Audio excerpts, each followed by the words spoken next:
তার আগে বাংলাদেশের রাজনীতির ধরন, গুণগত পরিবর্তন, বিশেষ করে শিক্ষার্থীদের নতুন দল, তাদের স্বপ্ন চাওয়া অনেক বেশি। তারা গণপরিষদ চায়, গণপরিষদের মাধ্যমে নতুন সংবিধান কার্যকর করা, বাংলাদেশের রাজনীতিতে একটি নতুন ধারা তৈরি করা। আসলে কি ধরনের ধারা তৈরি করতে চায়, তারা আসলে কোথা থেকে বেরিয়ে আসতে চায়, তারাই ভালো বলতে পারবে। কিন্তু আমি কোনো ধারা দেখছি না। আমি একটা গতানুগতিক রাজনৈতিক দল বাংলাদেশে 100-র উপরে যেগুলি আছে সেই ধারাই দেখছি, যদি গতানুগতিক বলেন। আর দায়িত্বশীল রাজনৈতিক দল তো 3-4টি বড় আছেই। এখন আওয়ামী লীগ ফ্যাসিবাদ হয়েছে, রাজনৈতিকভাবে পতন হয়েছে, কিন্তু একটা সময় তো বড় রাজনৈতিক দল ছিল, একটা সময় ছিল। বিএনপি বড় রাজনৈতিক দল আছে, জনপ্রিয় রাজনৈতিক দল আছে, তারপরে জামাত জাতীয় পার্টির অবস্থান আছে, এটা প্রতিষ্ঠিত।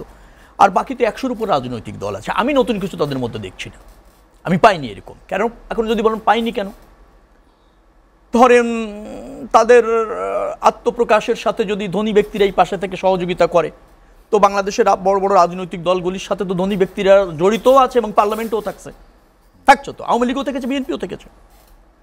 আবার ধরেন জানাজা যাওয়ার জন্য বাহক যদি হয় হেলিকপ্টার, তো সেটা বাংলাদেশের রাজনীতিতে প্রতিষ্ঠিত। আপনার 5 স্টার হোটেলে যদি ইফতার পার্টি হয়, সেটা তো বাংলাদেশে প্রতিষ্ঠিত।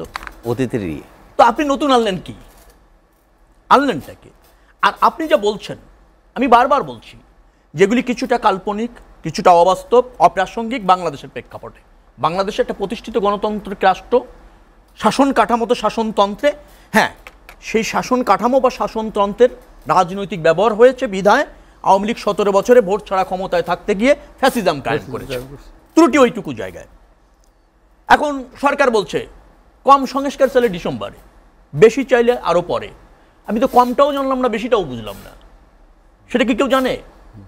আবার ধরেন একটি রাজনৈতিক দল নিবন্ধন পায়নি, কিন্তু মনে হয় যে তারাই সবচেয়ে বড় রাজনৈতিক দল, তাহলে বাকি 100টা রাজনৈতিক দল বাংলাদেশে আছে, তাদের ভূমিকাটা কই? তাদের তো ডাকা হচ্ছে না, তো বৈষম্য তো আছেই। আবার আপনি বলছেন কিছু কিছু এইসব বিষয় আমাদের সাথে একমত হলে আমরা নির্বাচনের ব্যবস্থা করে দেবো। নির্বাচনের ব্যবস্থাটা রাজনৈতিক দল করে, নতুন গঠিত রাজনৈতিক দল তার প্রধান নির্বাচনের ব্যবস্থা করে দেবেন, এই নিশ্চয়তা দেয় জাতিকে। তার মানে সেখানে কর্তৃত্ববাদী রয়েছে, তা অর্থের মোহ আছে, অস্বচ্ছ ট্রান্সপারেন্ট না অর্থ ব্যয়ে, আপনি গণমানুষের সাথে মিশছেন না, আপনার আবার কর্তৃত্ববাদী আছে, সরকারের সহায়তা আছে। তো এটা যদি হয় তাহলে তো আপনার পরিবর্তিত কোনো রাজনৈতিক দল দেখছি না। সেই জন্য বলছি যে বাংলাদেশের রাজনৈতিক দলের গতানুগতিক একটা রাজনৈতিক চরিত্র দেখছি নতুন রাজনৈতিক দলের মধ্যে, আমি ভিন্ন কিছু পাচ্ছি না। এবং জনগণ এগুলি পছন্দ করে না এবং জনগণের সাথে সম্পৃক্ততাও নেই। যদি বলেন ছাত্র জনতার অভ্যুত্থান বলা হয়, রাজনৈতিক দলটি ছাত্রদের, জনতা তো পেলাম না একজনও।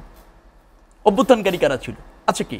সব রাজনৈতিক শক্তি, ফ্যাসিবাদের বিরুদ্ধে যারা আছে সবাই অভ্যুত্থানে অংশগ্রহণ করেছে, নেতৃত্ব দিয়েছে। তো সেইগুলি তো প্রতিষ্ঠিত রাজনৈতিক দল আছে। আরেকটা কথা আমার একটু বলার আছে, ধরেন সংস্কার, বিচার, নির্বাচন, এ বিষয়ে এই জাতির কোনো দ্বিমত নাই, ফ্যাসিবাদের দোসররা ছাড়া। তো সেটা প্রত্যেকটাই প্রয়োজন এবং প্রত্যেকটাই প্রয়োজনীয় সময় হবে। সেটাকে যখন আপনি একটার সাথে একটা শর্ত জুড়ে দেন, তখন বুঝতে হবে যে গণতন্ত্রের সাথে এবং মানুষের আকাঙ্ক্ষা ধারণ করে আপনি রাজনীতি করতে চাইছেন না। আপনি এই 3টি শব্দ, সংস্কার, বিচার এবং নির্বাচনকে নিজের পক্ষে বা অনুকূলে ব্যবহারের একটা হীন চেষ্টা আপনার আছে, যে রাজনৈতিক দলটি চায় তাদের আছে। সেটার ব্যাপারে সতর্ক থাকতে হবে এবং সেভাবে বাংলাদেশের মানুষ মেনে নেবে না এবং রাজনৈতিক সমর্থন দিবে না। যারা নতুন দল করেছে তাদের প্রতি আমার আহ্বান। আরেকটা কথা ভাই বলছিলেন যে দ্রুততম নির্বাচন হলে বিএনপি ক্ষমতায় যাবে, এই জন্য তারা চায় না। বিএনপি মানুষের ভোটাধিকারে বিশ্বাস করে, গণতন্ত্রে বিশ্বাস করে, নির্বাচন হবে অবাধ নিরপেক্ষ, এই জন্য 17 বছর আমরা আন্দোলন করেছি। আমরা এখনও চাই গ্রহণযোগ্য নির্বাচনের ভিত্তিতে জনগণ যাকে বেছে নেবে সেই নির্বাচিত হবে, এবং সেটাই আমাদের চাওয়া।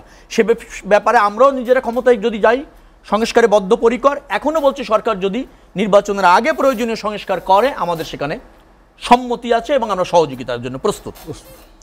এখন বলা হচ্ছে আরেকটা কথা যে পরিবর্তন তো হলো না, বিএনপি আসছে, আওয়ামী লীগ করেছে, জাতীয় পার্টি করেছে। না, পরিবর্তন হয়েছে। গত 17 বছরে একটা দানবীয় সরকার গায়ের জোরে জনগণের উপর চেপে বসেছে, পরিবর্তন হয়নি। পরিবর্তন না হলে বাংলাদেশে আমরা 5 বার জনগণের ভোটে নির্বাচিত হয়ে ক্ষমতায় যাইনি। নিশ্চয়ই জনগণ আমাদের উপর আস্থা রেখেছে। আমরা তো একবারই ক্ষমতায় যাইনি যে না, মানুষ আমাদের কাছ থেকে সুশাসন পায়নি, সেবা পায়নি, তা তো আপনি বলতে পারছেন না। পরিবর্তন হয়েছে। যেমন আমি একটু শেষ করে দিবি প্লিজ। যেমন ধরেন সংবিধানকে প্রায় বলা হয় সংবিধান আওয়ামী লীগের মতো ব্যবহার করেছে, বিএনপির মতো ব্যবহার করেছে। খুবই একটা আপত্তিকর কথা। আওয়ামী লীগ ৪র্থ সংশোধনী করে বাকশাল করেছিল দলের স্বার্থে, নিজেদের স্বার্থে, ক্ষমতায় থাকার স্বার্থে। আমরা ৫ম সংশোধনী করে বহুদলীয় গণতন্ত্র করেছি, সব রাজনৈতিক দল এবং সব রাজনৈতিক দর্শনের রাষ্ট্র ব্যবস্থাপনায় অংশ নেওয়ার স্বার্থে। তাহলে ভিন্ন। আচ্ছা, আমরা দ্বাদশ সংশোধনী করেছিলাম, আপনি জানেন, সংসদীয় পদ্ধতির সরকার, কারণ গণতন্ত্রের জন্য সবচেয়ে বেস্ট পদ্ধতির সরকার, সেটা আমরা করেছি দলের স্বার্থে না তো, ব্যক্তির স্বার্থে না তো, দেশের স্বার্থে, গণতন্ত্রের স্বার্থে। আওয়ামী লীগ ৫ম সংশোধনী করেছে কি করে? সেই তত্ত্বাবধায়ক সরকার বাতিল করে দিয়ে নিজেরা যে কোনো মূল্যে ক্ষমতায় থাকার জন্য। তাহলে ব্যক্তির সাথে, দলের স্বার্থে। আমরা তা তো করিনি, আমরা করেছিলাম ভোটাধিকারের সাথে, গণতন্ত্রের স্বার্থে। আবার দেখেন, আমরা যখন আপনার করেছিলাম 13দশ সংশোধনী, সেটা তত্ত্বাবধায়ক সরকার প্রতিষ্ঠিত করেছিলাম। তত্ত্বাবধায়ক সরকার মানে কি? একটা নিরপেক্ষ সরকারের অধীনে নির্বাচন, সব রাজনৈতিক দল, সব ভোটার, সব প্রার্থী সমান সুযোগ পাবে, সেই জন্য করেছিলাম। আমরা যে মেজর 3বার সংবিধান সংশোধন করলাম, টোটাল করেছি 4বার, তো তা তো সব জনগণের স্বার্থে, দেশের স্বার্থে, ব্যক্তির স্বার্থে না। যেটা আওয়ামী লীগ করেছে 17 বছর যে কোনো মূল্যে ক্ষমতায়, বিশেষ করে ষোড়শ সংশোধনী, আপনার নিশ্চয়ই মনে আছে যে ইমপিচমেন্টের যে ক্ষমতা আমাদের সংসদের কাছে নিয়ে চলে গেল সুপ্রিম জুডিশিয়াল কাউন্সিল থেকে।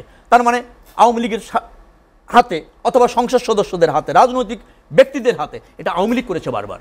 সেটা 4র্থ সংশোধনী বলেন, সেটা ৫দশ সংশোধনী বলেন, সেটা ষোড়শ সংশোধনী বলেন, আমরা তা করিনি।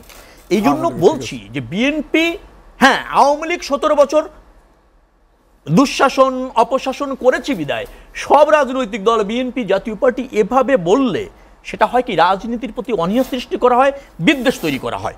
যে যেটা করেছে, হ্যাঁ, বিএনপির ভুল ত্রুটি থাকতে পারে, সেটা নিয়ে আমরা কারেকশন হয়ে আবার জনগণের কাছে যাব, কিন্তু আমরা একবারও বলিনি যে আওয়ামী লীগের পতন হয়েছে বা আওয়ামী লীগ থাকাকালীন তুমি সরো, আমরা ক্ষমতায় যাব। গ্রহণযোগ্য নির্বাচন চাওয়া, ভোটের ভিত্তিতে ক্ষমতায় যেতে চাওয়া এবং মানুষের ভোটের অধিকার ফিরিয়ে দিতে চাওয়া, এটা রাজনৈতিক দলের দায়িত্ব। তাহলে সেই কাজটি করছি। ঢালাওভাবে বলে কেন বলা হচ্ছে যে নতুন রাজনৈতিক বন্দোবস্ত আমরা যেতে চাই? নতুন বন্দোবস্ত যারা যেতে চায় তারা নতুন রাজনৈতিকভাবে আসতে চায়, বন্দোবস্ত না। যাদের আশাটা দেখলাম অতি সম্প্রতি, তাদের তো নতুন বন্দোবস্ত পেলাম না। দেখলাম যে আগের চেয়ে আরো দানবীয় আসার প্রক্রিয়া, দানবীয়ভাবে আসার প্রক্রিয়া আমি দেখলাম। আমি যেটা দেখেছি, আমি যেটা বুঝেছি আর কি। তো আপনার কর্তৃত্ববাদ আছে, আপনি চাপ প্রয়োগ করছেন, আপনি একটা নতুন রাজনৈতিক দল করে শর্ত জুড়ে দিচ্ছেন যে এইটা মানতে হবে, সেটা মানতে হবে, তা নাহলে নির্বাচন হবে না, একমত হও তারপরে নির্বাচন। এটা যারা বলেন এবং ভাবেন, সেটা কি নতুন বন্দোবস্ত? নাকি একটা স্বৈরাচারকে হটিয়ে দিয়ে আরেকটা স্বৈরাচারের পেতাত্তা আমরা কোনো কোনো সময় দেখতে পাই, সেটা কাম্য নয়। আমরা বলি যে জাতীয় নাগরিক আপনার পার্টি, তারা জনকল্যাণের রাজনীতি করুক, ব্যতিক্রম রাজনীতি নিয়ে আসুক, রাজনৈতিক প্রতিযোগিতা থাকুক। আমরা তো বলেছি বারবার যে ভাই, আমরা বহুদলীয় গণতন্ত্রে বিশ্বাস করি, আমরা স্বাগত জানিয়েছি, এবং বাংলাদেশের রাজনীতির একটা শূন্যতাও আছে, ঠিক আছে, তারা পূরণ করার জন্য এগিয়ে আসুক। যেমন আপনি আপনার মূলনীতি এখনো ঠিক করেননি, আপনার ঘোষণাপত্র তৈরি করেননি, আপনার গঠনতন্ত্র তৈরি করেননি। আগামীতে নির্বাচন আপনি ম্যানিফেস্টো নিয়ে যাওয়ার জন্য কাজ করেন, জনগণের কাছে যান। আপনি যে সেকেন্ড রিপাবলিক চান, আপনি কি গণপরিষদ চান, ঠিক আছে, এগুলি নিয়ে আপনি অগ্রাধিকার ভিত্তিতে ম্যানিফেস্টো তৈরি করে জনগণের কাছে যান, ভোটে নির্বাচিত হয়ে বাস্তবায়ন করেন। জনগণ সাথে থাকলে আমরাও বাধ্য এবং আমরাও সেগুলি মেনে নেব। কিন্তু আপনি শুধু চাপিয়ে দিতে চান ব্যক্তি ভাবনা, গোষ্ঠী ভাবনা এবং সরকারের আনুকূল্য থেকে, একটা অংশ থেকে, কিছু অংশ বাইরে, কিছু অংশ ভিতরে, এভাবে থেকে নতুন বন্দোবস্ত কারা করবে আমি জানি না, তবে নতুন ক্ষমতা লুবিতা দেখতে পাচ্ছি আমি নিশ্চিতভাবে। সেটি কাম্য নয়, সেটা কিন্তু গণতন্ত্র না, এবং সেটা কিন্তু জন্য মানুষ কিন্তু জীবন দেয়নি। এদেশে রাজনীতিবিদরা জীবন দিয়েছে, সাধারণ ছাত্ররা জীবন দিয়েছে, সাধারণ মানুষ জীবন দিয়েছে, গুম খুনের শিকার হয়েছে, আনঅথরাইজ কিলিংয়ের শিকার হয়েছে। 17 বছর পুরা জাতি কিন্তু আপনার চরম মূল্য দিয়েছে, তাই না? আমরা পিছিয়েও গিয়েছি অনেক সূচকে, অনেক কিছুতে। সেইখান থেকে উত্তরণের জন্য এই নতুন বন্দোবস্ত না। আসেন জাতীয় ঐক্যমত দরকার, আসেন সমস্যাগুলি চিহ্নিত করি, আসেন প্রতিযোগিতাপূর্ণ রাজনীতি করি, আসেন নির্বাচনের ভিত্তিতে সংসদ এবং সরকার তৈরি করি, তারপর সৌহার্দ্যপূর্ণ ভিত্তিতে সেখানে যুক্তির ডিবেট হবে, আপনার প্রয়োজনের ডিবেট হবে, বিদ্যমান পরিস্থিতি, সম্ভাব্য পরিস্থিতি, পরিবর্তিত পরিস্থিতি, বাংলাদেশে কোন সংস্কার প্রয়োজন একমত হয়ে করব। কিন্তু যে প্রক্রিয়ায় নতুন বন্দোবস্ত চাচ্ছেন, তারা নতুন বন্দোবস্ত না, নতুন দখল প্রক্রিয়া আমার কাছে মনে হয়েছে। আবরার হত্যাকাণ্ড, যেটির আজ হাইকোর্টে রায় বহাল রাখা হলো, আপনি দেখছেন, মানে আবরারের পরিবার পক্ষ থেকে বলা হচ্ছে ছাত্র রাজনীতি যেন এরকম আর না হয়, মানুষের কল্যাণে যেন হয়, সেই ছাত্র রাজনীতি, আপনি নিজে সেই রাজনীতির সাথে যুক্ত ছিলেন। এখন এই অবস্থায় শিক্ষার্থীরা নতুন দল করছে, কিন্তু মূল জায়গায় কিন্তু সবার মানসিকতা একরকমভাবে প্রকাশ পাচ্ছে না। ঘাটতি আছে, দেশপ্রেমের ঘাটতি আছে, জবাবদিহিতার ঘাটতি আছে, রাষ্ট্রটাকে ওন করার ক্ষেত্রে ঘাটতি আছে, এবং এখনো পর্যন্ত প্রাধান্য পাচ্ছে ব্যক্তি স্বার্থ, গোষ্ঠী স্বার্থ, এটা প্রাধান্য পাচ্ছে। এর থেকে বেরিয়ে আসা দরকার। এটা ভাই বলছিলেন, রেজাউল ভাই, যে ব্যবসায়ীরা প্রাধান্য ছিল 69% ব্যবসায়ী মেম্বার অফ পার্লামেন্ট হয়ে গিয়েছিল, রাজনীতিবিদ ছিল মাত্র 5% গত 17 বছর। এখন তো দেখছি ছাত্রদের পার্লামেন্ট হবে, ব্যবসায়ীদের আধিক্য, ছাত্রদের আধিক্য, রাজনীতিবিদরা রাস্তায় রাস্তায় ঘুরবে, এরকম মনে হয় আর কি। মানে রাজনীতির প্রতি অনীহা, রাজনীতিবিদদের প্রতি ধরেন নিধন, দমন, তারপর হচ্ছে ট্যাগ লাগিয়ে দুর্নীতিবাদ সাজানো, দায়িত্ব পালন করে না, ব্যর্থ, ইত্যাদি ইত্যাদি বলে কিন্তু এক ধরনের রাজনৈতিক, আরেক ধরনের হচ্ছে আপনার যেটাকে বলা হয় বিরাজনীতিকরণের অংশ। এগুলি এটা কিন্তু এটা আছে, এখান থেকে বেরিয়ে আসতে হবে। রাজনৈতিক দলের ভুল ত্রুটি থাকবে, নেতারও ভুল ত্রুটি থাকবে, তার থেকে সে ধাপে ধাপে শানিত হবে, ধাপে ধাপে পরিশুদ্ধ হবে, এবং একটা সময় গণতন্ত্র একবার স্থায়ী এবং সার্বজনীন রূপটা নেবে। উন্নত গণতন্ত্রের দেশে তাই হয়েছে।